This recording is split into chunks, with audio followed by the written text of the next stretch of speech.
ಸಿಂಹ ರಾಶಿ ವೀಕ್ಷಕರಿಗೆಲ್ಲ ಸ್ವಾಗತ.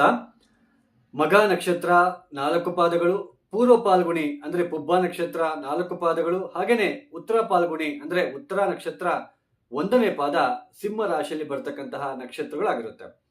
ಶ್ರೀ ಪರಾಭವ ಸಂವತ್ಸರದಲ್ಲಿ ಈ ಸಿಂಹ ರಾಶಿಯವರಿಗೆ ಶನಿ ವರ್ಷ ಪೂರ್ತಿ ಕೂಡ ಮೀನ ರಾಶಿಯಲ್ಲೇ ಅಂದ್ರೆ ನಿಮ್ಮ ಜನ್ಮ ರಾಶಿಯಿಂದ ಅಷ್ಟಮ ಸ್ಥಾನದಲ್ಲೇ ಸಂಚಾರವನ್ನ ಮಾಡ್ತಾ ಇರ್ತಾರೆ. ಶನಿಯ ರಾಶಿ ಬದಲಾವಣೆ ಇರೋದಿಲ್ಲ ಈ ವರ್ಷ. ಇನ್ನು ರಾಹು ಕೇತು ವರ್ಷದ ಕೊನೆಯ ಭಾಗದಲ್ಲಿ ಅಂದ್ರೆ ಡಿಸೆಂಬರ್ 5ನೇ ತಾರೀಕಿನ ತನಕನೂ ಕೂಡ ರಾಹು ಕುಂಭರಾಶಿಯಲ್ಲಿ ಸಂಚಾರ, ಹಾಗೇನೆ ಕೇತು ಸಿಂಹ ರಾಶಿಯಲ್ಲಿ ಸಂಚಾರ. ಅಂದ್ರೆ ಕೇತು ನಿಮ್ಮ ಜನ್ಮ ರಾಶಿಯಲ್ಲಿ ಸಂಚಾರವನ್ನು ಮಾಡ್ತಾ ಇರ್ತಾರೆ. ಸಪ್ತಮ ಸ್ಥಾನದಲ್ಲಿ ರಾಹುವಿನ ಸಂಚಾರ. ಆದ್ರೆ ಡಿಸೆಂಬರ್ 5ನೇ ತಾರೀಕಿನ ನಂತರ ರಾಹು ಮಕರಕ್ಕೆ ಪ್ರವೇಶ, ಕೇತು ಕರ್ಕಾಟಕ ರಾಶಿಗೆ ಪ್ರವೇಶ.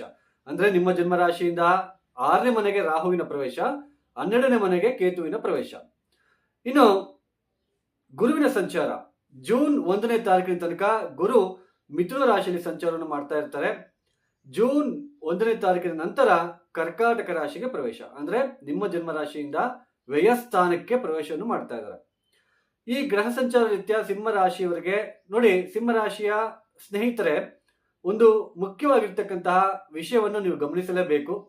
ನೋಡಿ, ಗೋಚಾರದಿಂದ ಗುರುಬಲ, ಶನಿ ಬಲ, ರಾಹುಕೇತು ಬಲ, ಹಾಗೇನೆ ಆದಾಯ ವ್ಯಯ ಫಲಗಳನ್ನ ನಾವು ಹೇಳ್ತಾ ಇದ್ದೇವೆ. ಈ ವರ್ಷ ಒಂದು ರಾಶಿಗೆ ಗುರುಬಲ ಇದ್ರೆ ಮುಂದಿನ ವರ್ಷ ಗುರುಬಲ ಇರೋದಿಲ್ಲ.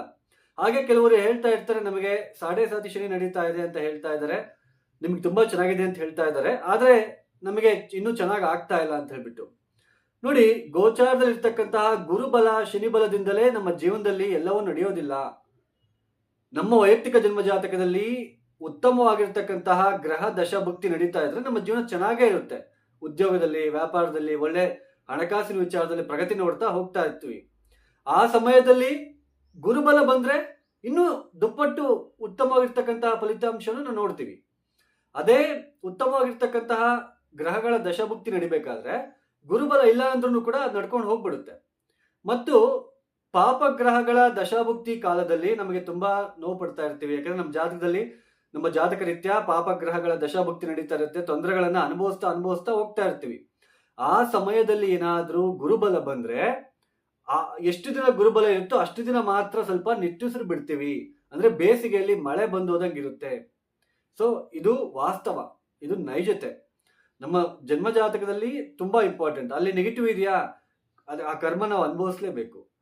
ಚಿಕ್ಕ ಪುಟ್ಟ ಪರಿಹಾರಗಳನ್ನ ಮಾಡ್ಕೊಳೋದಕ್ಕೂ ಆ ಒಂದು ಸಮಯದಲ್ಲಿ ಆಗೋದಿಲ್ಲ, ಯಾಕೆಂದ್ರೆ ನೆಗೆಟಿವ್ ಇನ್ಫ್ಲುಯೆನ್ಸ್ ನಡೀತಾ ಇರುತ್ತೆ. ಸೊ ಗೋಚಾರದಲ್ಲಿರ್ತಕ್ಕಂತಹ ಗುರುಬಲನ ಮೇಜರ್ ಆಗಿ ಕನ್ಸಿಡರ್ ಆಗಿ ತಗೋಬೇಡಿ. ಇನ್ನು ಸಿಂಹ ರಾಶಿಯವರಿಗೆ ಜೂನ್ 1ನೇ ತಾರೀಕಿನ ತನಕ ಗುರು ಲಾಭ ಸ್ಥಾನದಲ್ಲಿ, ಜೂನ್ 1ನೇ ತಾರೀಕಿನ ನಂತರ ವ್ಯಯಸ್ಥಾನಕ್ಕೆ ಪ್ರವೇಶ. ನೋಡಿ, ಜನ್ಮ ರಾಶಿಯಲ್ಲಿ ಕೇತು, ಒಂದ್ ಕಡೆ ಸಪ್ತಮ ಸ್ಥಾನದಲ್ಲಿ ರಾಹು, ಒಂದ್ ಕಡೆ ಅಷ್ಟಮ ಸ್ಥಾನದಲ್ಲಿ ಶನಿ. ಈ ತರಹದ ಅಂದ್ರೆ ಕೇತು ಬಲ ಇಲ್ಲ, ರಾಹು ಬಲ ಇಲ್ಲ, ಶನಿ ಬಲ ಇಲ್ಲ. ಈ ಸಮಯದಲ್ಲೂ ಕೂಡ ನಮಗೆ ಈ ಸಿಂಹ ರಾಶಿಯವರಿಗೆ ಏನಾದ್ರೂ ಸ್ವಲ್ಪ ಒಳ್ಳೇದಾಗ್ತಿದೆ ಅಂದ್ರೆ ಅದಕ್ಕೆ ಗುರುಬಲ ಇರೋದಕ್ಕೆ ಕಾರಣ. ಜೂನ್ 1ನೇ ತಾರೀಕಿನ ತನಕ ಗುರುಬಲ ಇರುತ್ತೆ. ಗುರು ಯಾವಾಗ್ಲೂ ಕೂಡ ಲಾಭಸ್ಥಾನದಲ್ಲಿ ಕುತ್ಕೊಂಡು ಪಂಚಮ ಸ್ಥಾನವನ್ನು ನೋಡ್ತಾರೆ. ಅವರ ಸ್ವಕ್ಷೇತ್ರವನ್ನು ನೋಡ್ತಾ ಇರೋದ್ರಿಂದ, ಪೂರ್ವ ಪುಣ್ಯ ಸ್ಥಾನವನ್ನು ನೋಡ್ತಾ ಇರೋದ್ರಿಂದ, ಶನಿ ಕೂಡ ನೋಡ್ತಾ ಇರ್ತಾರೆ ಪಂಚಮ ಸ್ಥಾನವನ್ನು. ದಶಮ ದೃಷ್ಟಿಯಿಂದ ಪಂಚಮ ಸ್ಥಾನವನ್ನು ಶನಿ ಕೂಡ ನೋಡ್ತಾ ಇದ್ದಾರೆ.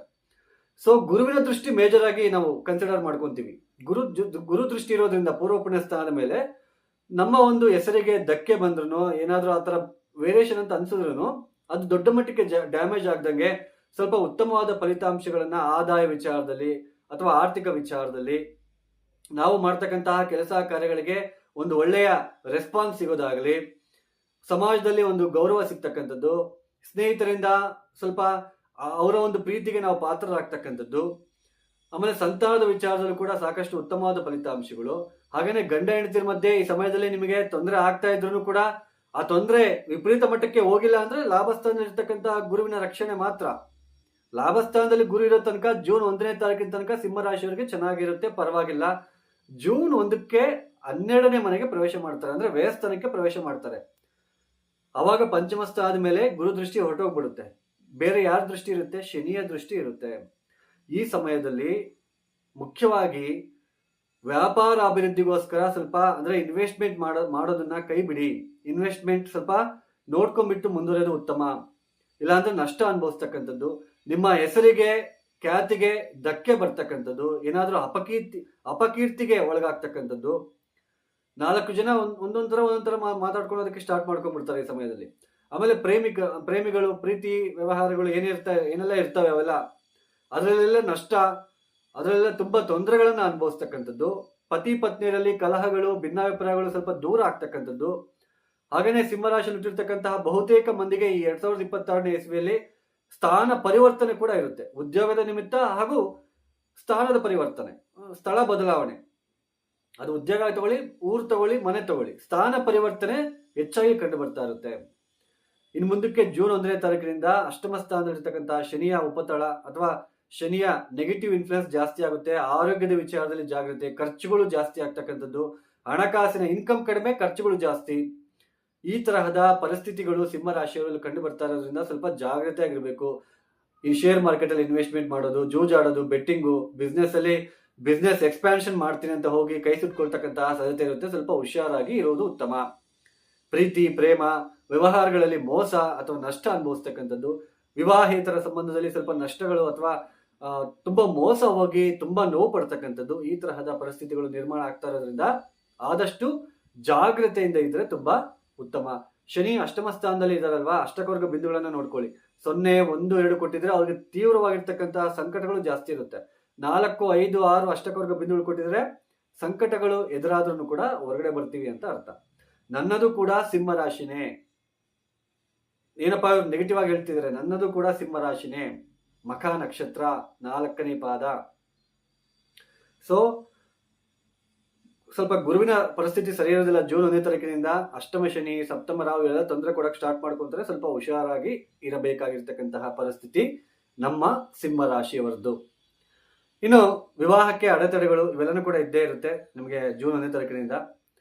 ಸೊ ಈ ಸಿಂಹರಾಶಿಯರು ಏನ್ ಮಾಡ್ಕೋಬೇಕಂದ್ರೆ ಮೃತ್ಯುಂಜಯ ಮಂತ್ರವನ್ನು ಪಠನೆ ಮಾಡ್ಕೋಬೇಕು. ಕಾಲ ಭೈರವ ಗಾಯತ್ರಿ ಮಂತ್ರ, ಶಿವಾರಾಧನೆ, ಶಿವ ಸಹಸ್ರನಾಮಗಳನ್ನ ಎಷ್ಟು ಮಾಡ್ಕೊಂತೀರೋ ಅಷ್ಟು ನಿಮಗೆ ಒಳ್ಳೇದು. ಮೃತ್ಯುಂಜಯ ಹೋಮಗಳನ್ನ ಮಾಡಿಸ್ಕೊಳ್ತಕ್ಕಂಥದ್ದು ಕೂಡ ತುಂಬಾ ಉತ್ತಮ. ಇನ್ನು ಸಿಂಹರಾಶಿಯಲ್ಲಿ ಹುಟ್ಟಿರ್ತಕ್ಕಂತಹ ಮಖ ನಕ್ಷತ್ರದವರಿಗೆ ಗುರು ಸಂಚಾರ ಯಾವಾಗ ಚೆನ್ನಾಗಿರುತ್ತೆ ನೋಡೋಣ. ಗುರು ಸಂಚಾರ ಮತ್ತು ಶನಿ ಸಂಚಾರ ನೋಡಿ, ಮಾರ್ಚ್, ಏಪ್ರಿಲ್, ಮೇ, ಜೂನ್ ತಿಂಗಳಿನಲ್ಲಿ ಗುರು ಲಾಭ ಸ್ಥಾನದಲ್ಲಿ ಸಂಚಾರ ಮಾಡ್ತಾ ಇರ್ತಕ್ಕಂತಹ ಕಾಲದಲ್ಲೂ ಕೂಡ ಈ ಮಖ ನಕ್ಷತ್ರದವರಿಗೆ ಹೇಳ್ಕೊಳ್ಳೋ ಮಟ್ಟಕ್ಕೆ ಸಮಾಧಾನ ಅಂತೂ ಸಿಗೋದಿಲ್ಲ. ಮತ್ತೆ ಯಾವಾಗ ಸಿಗುತ್ತೆ? ಜೂನ್ 18ನೇ ತಾರೀಕಿನಿಂದ ಸಿಗುತ್ತೆ. ಈವನ್ 12ನೇ ಮನೆ ವ್ಯಯಸ್ಥಾನದಲ್ಲಿ ಸಂಚಾರ ಮಾಡ್ತಾ ಇದ್ರು ಕೂಡ ಆಗ ಸ್ವಲ್ಪ ಬದಲಾವಣೆಗಳು ಆಗುತ್ತೆ. ಲಾಭ ಸ್ಥಾನದಲ್ಲಿ ನಮಗೆ ಗುರುಬಲ ಇದ್ರು ಕೂಡ ಸೊ ಮಖ ನಕ್ಷತ್ರದವರಿಗೆ ಅಷ್ಟೊಂದು ಹೇಳ್ಕೊಳ್ಳೋ ಮಟ್ಟಕ್ಕೆ ಲಾಭ ಅಂತೂ ಇರೋದಿಲ್ಲ. ಮತ್ತೆ ಶನಿ ಸಂಚಾರ ಯಾವಾಗ ಚೆನ್ನಾಗಿರುತ್ತೆ ಮಖ ನಕ್ಷತ್ರದವರಿಗೆ ಶನಿ ಸಂಚಾರದಿಂದ ಯಾವುದೇ ತೊಂದರೆ ಇರೋದಿಲ್ಲ ಈ ವರ್ಷ. ಯಾಕೆಂದ್ರೆ ಅವರು ಉತ್ತರಾಭಾದ್ರ ನಕ್ಷತ್ರ ಮತ್ತು ರೇವತಿ ನಕ್ಷತ್ರದಲ್ಲಿ ಸಂಚಾರ ಮಾಡ್ತಾ ಇರೋದ್ರಿಂದ, ಆ 2 ನಕ್ಷತ್ರಗಳಲ್ಲಿ ಸಂಚಾರ ಮಾಡ್ತಾ ಇರೋದ್ರಿಂದ ಆ 2 ನಕ್ಷತ್ರಗಳು ಮಖ ನಕ್ಷತ್ರದವರಿಗೆ ಮಿತ್ರತಾರೆ ಮತ್ತು ಪರಮ ಮಿತ್ರತಾರ ಆಗುತ್ತೆ. ಸೊ ತೊಂದರೆ ಇರೋದಿಲ್ಲ ಶನಿಯಿಂದ. ಇನ್ನು ಪುಬ್ಬ ನಕ್ಷತ್ರದವರಿಗೆ ಗುರು ಸಂಚಾರ ಯಾವಾಗ ಚೆನ್ನಾಗಿರುತ್ತೆ ಅಂದ್ರೆ March, April, May, June excellent ಇರುತ್ತೆ. ಮತ್ತೆ ಆಗಸ್ಟ್ 19ರಿಂದ ಚೆನ್ನಾಗಿರುತ್ತೆ. ಜೂನ್ 18ರಿಂದ ಆಗಸ್ಟ್ 19 ಚೆನ್ನಾಗಿರೋದಿಲ್ಲ. ಮತ್ತೆ ಆಗಸ್ಟ್ 19ರಿಂದ ಚೆನ್ನಾಗಿರುತ್ತೆ. ವರ್ಷದ ಕೊನೆಯ ತನಕ ಚೆನ್ನಾಗಿರುತ್ತೆ. ಶನಿ ಸಂಚಾರ ಯಾವಾಗ ಚೆನ್ನಾಗಿರುತ್ತೆ ಪುಬ್ಬ ನಕ್ಷತ್ರದವರಿಗೆ? ಮೇ 17ನೇ ತಾರೀಕಿಂದ ಚೆನ್ನಾಗಿರುತ್ತೆ. ಮೇ 17ರ ತನಕ ಚೆನ್ನಾಗಿರೋದಿಲ್ಲ. ಶನಿಯಿಂದ ಸ್ವಲ್ಪ ಏನಾದರೂ ಕಾಯಿಲೆ ಅಥವಾ ತೊಂದರೆಗಳು, ಹೆಂಡತಿ ಜೊತೆ ಸ್ವಲ್ಪ ಮನಸ್ತಾಪಗಳು, ಸ್ವಲ್ಪ ಚಿಕ್ಕ ಪುಟ್ಟ ಕಲಹಗಳು ಇದ್ದೇ ಇರುತ್ತೆ. ಇನ್ನು ಉತ್ತರ ನಕ್ಷತ್ರದವರಿಗೆ ಗುರು ಸಂಚಾರ ಯಾವಾಗ ಚೆನ್ನಾಗಿರುತ್ತೆ ಅಂದ್ರೆ ಜೂನ್ 15ನೇ ತಾರೀಕಿನಿಂದ ಚೆನ್ನಾಗಿರುತ್ತೆ. ಈ ಮಾರ್ಚ್, ಏಪ್ರಿಲ್, ಮೇ, ಜೂನ್ ಈ ತಿಂಗಳಿನಲ್ಲಿ ಗುರು ಲಾಭಸ್ಥಾನದಲ್ಲಿ ಸಂಚಾರ ಮಾಡ್ತಾ ಇದ್ರು ಹೇಳ್ಕೊಳ್ಳೋ ಮಟ್ಟಕ್ಕೆ ಲಾಭ ಅಂತೂ ಸಿಗೋದಿಲ್ಲ. ಬಟ್ ಜೂನ್ 18ರಿಂದ ತುಂಬಾ ಚೆನ್ನಾಗಿರುತ್ತೆ. ಶನಿ ಸಂಚಾರ ಯಾವಾಗ ಚೆನ್ನಾಗಿರುತ್ತೆ? ಮೇ 17ನೇ ತಾರೀಕಿನ ತನಕ ಮಾತ್ರ ಚೆನ್ನಾಗಿರುತ್ತೆ. ಇಷ್ಟು ರೀ ಈ ಒಂದು ಸಿಂಹ ರಾಶಿಯವರಿಗೆ ನಾನು ಹೇಳ್ತಕ್ಕಂಥ ಪರಿಹಾರ ಕೂಡ ಮಾಡ್ಕೊಳ್ಳಿ. ಮೃತ್ಯುಂಜಯ ಮಂತ್ರ ಹೇಳ್ಕೊಳ್ತಕ್ಕಂಥದ್ದು, ಶಿವ ಸಹಸ್ರನಾಮ, ಇದನ್ನೆಲ್ಲ ಹೇಳ್ಕೊಳ್ತಾ ಹೋಗಿ. ಯಾರೆಲ್ಲ ಈ ವಿಡಿಯೋನ ನೋಡ್ತಾ ಇದ್ರೆ ಇಷ್ಟ ಆಗಿದ್ರೆ ಮಾತ್ರ ಲೈಕ್ ಮಾಡಿ, ಶೇರ್ ಮಾಡಿ, ಸಬ್ಸ್ಕ್ರೈಬ್ ಮಾಡ್ಕೊಳ್ಳಿ. ಹಾಗೂ ನಿಮ್ಮ ಅನಿಸಿಕೆ ಅಭಿಪ್ರಾಯಗಳನ್ನು ನನಗೆ ಕಾಮೆಂಟ್ ರೂಪದಲ್ಲಿ ತಿಳಿಸಿ. ಹಾಗೂ ಯಾರಿಗಾದ್ರೂ ಆಸ್ಟ್ರಾಲಜಿ ಕನ್ಸಲ್ಟೇಷನ್ ಬೇಕು ಅಂತಂದ್ರೆ ಡಿಸ್ಪ್ಲೇ ಆಗ್ತಿರೋ ನಂಬರ್ಗೆ ನೇರವಾಗಿ ಕರೆಯನ್ನು ಮಾಡಿ. ಪ್ರಾಬ್ಲಮ್ಸ್ ಹೇಳ್ಕೋಬಾರ್ದು. ನೀವು ಯಾವುದೇ ಕಾರಣಕ್ಕೂ ಪ್ರಾಬ್ಲಮ್ಸ್ನ ಹೇಳ್ಕೋಬೇಡಿ. So date of birth, timings compulsory ಬೇಕು. ಸಿಂಪಲ್ ರೆಮಿಡೀಸ್ ಇರುತ್ತೆ. ಸರ್ವೇ ಜನ ಸುಖಿನೋ ಭವಂತು. ಧನ್ಯವಾದಗಳು. ಜೈ ಶ್ರೀರಾಮ್.